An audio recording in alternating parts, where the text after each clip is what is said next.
વિનંતી કરીશ કે પ્રસંગના અનુરૂપ આપણી પ્રજાને ઉદ્બોધન કરે. માનનીય મામલતદાર સાહેબ શ્રી.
शीरे छानी है माहे भवानी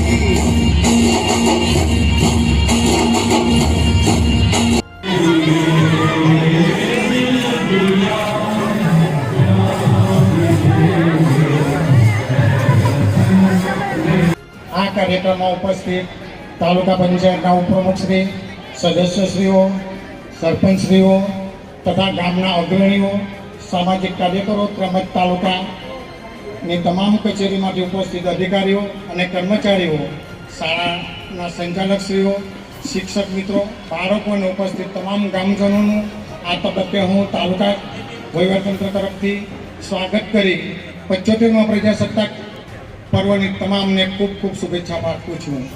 15મી ઓગસ્ટ 1947ના રોજ ભારત દેશ અંગ્રેજોની 200 વર્ષની ગુલામીમાંથી અનેક ક્રાંતિકારીઓના રક્તસિંચન અને બલિદાનથી આઝાદ થયો હતો.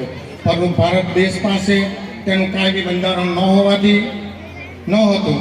સુધારેલ વસાહતી કાયદા ગવર્મેન્ટ ઓફ ઇન્ડિયા એક્ટ 1955 પર આધારિત અને દેશ બ્રિટિશ આધિપત્ય હેઠળ ગણાતો હોવાથી 29 ઓગસ્ટ 1947ના રોજ ભારતના બંધારણની રચના માટે ડૉક્ટર બાબા સાહેબ આંબેડકરના નેતૃત્વ હેઠળ એક મુસદ્દા સમિતિનું ગઠન કરવામાં આવ્યું. આ સમિતિએ વિશ્વના અનેક દેશોના બંધારણનો અભ્યાસ કરી આઝાદીના 2 વર્ષ 11 મહિના અને 18 દિવસ પછી આ બંધારણ અમલમાં આવ્યું અને ખરા અર્થમાં ભારત સ્વતંત્ર રાષ્ટ્ર બન્યું. તેના પ્રથમ રાષ્ટ્રપતિ તરીકે ડૉક્ટર રાજેન્દ્ર પ્રસાદ ચૂંટાયા.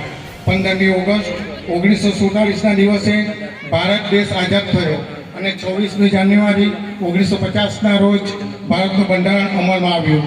આ બંને રાષ્ટ્રીય પર્વો સમગ્ર દેશમાં